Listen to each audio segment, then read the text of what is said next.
Bonjour. L'actualité européenne est dense cette semaine, puisque nous avons eu droit, mardi, à la publication par Emmanuel Macron dans 28 pays d'Europe, à la publication de la tribune qui devait résumer sa vision pour notre continent et pour notre avenir.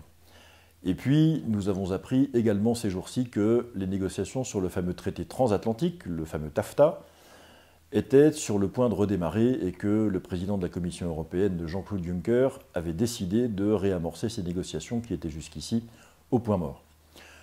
Sur le premier point, sur la tribune d'Emmanuel Macron, je vous invite à lire la tribune que j'ai publiée dans l'Incorrect. Vous trouverez le texte sur le site l'incorrect.org. Et le titre dit tout.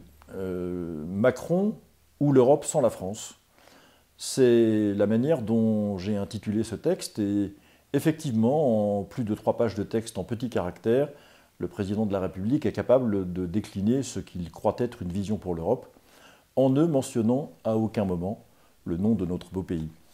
Effectivement, vous lirez en prenant connaissance de ce texte la manière dont le chef de l'État envisage en réalité de changer l'Europe sans la changer tout en la changeant, c'est-à-dire en réalité essayer d'habiller une fausse volonté d'évolution de l'Union européenne sous les atours d'un avenir radieux. Je suis désolé de vous dire qu'il n'y a rien de tout ça et qu'on a beau nous expliquer qu'avec lui l'Europe sera plus libre, plus protectrice et connaîtra enfin le progrès. Ce genre de globi-boulga, malheureusement, a été injecté dans le gosier des Français depuis 2 ans de présidence macronienne et le moins qu'on puisse dire, c'est que les promesses de liberté, de protection et de progrès n'ont pas pris en France. Il n'y a aucune raison pour qu'elles prennent en Europe.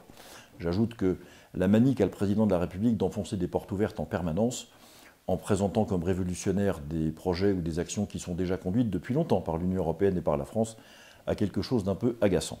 Mais je vous laisse prendre connaissance à la fois de la tribune de notre président et de la réaction qui a été la mienne sur le site de l'Incorrect.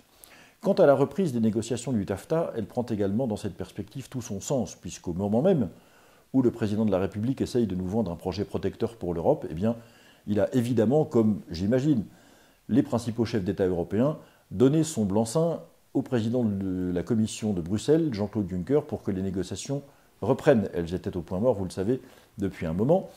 Et ce traité transatlantique qui prévoit très simplement d'ouvrir définitivement, tout en grand, les portes de l'Union européenne au commerce américain, eh bien, n'est pas exactement le modèle protecteur que les populations européennes attendent, et particulièrement pas de la part de l'Union européenne.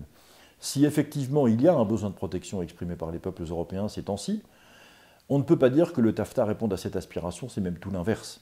Et donc, de la même manière que le président de la République essaye de nous dire qu'il veut protéger notre civilisation en signant il y a quelques semaines le pacte de Marrakech, eh bien, il nous explique qu'il veut protéger l'Union tout en réengageant les négociations sur le traité avec l'Amérique du Nord.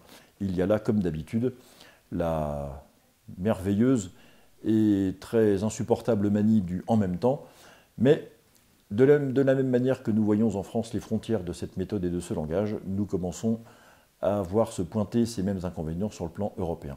Je vous invite en tout cas à être très attentif et lucide sur la communication de notre président de la République, mais également sur les projets que présentent un certain nombre de listes engagées dans le scrutin européen qui s'annonce maintenant dans 2 mois et demi, car vous verrez que beaucoup des candidats qui se présentent sur les autres listes ont assez largement participé à l'installation de cette Europe qui nous nuit jour après jour. Je vous souhaite bonne lecture de tout cela et vous dis à vendredi prochain.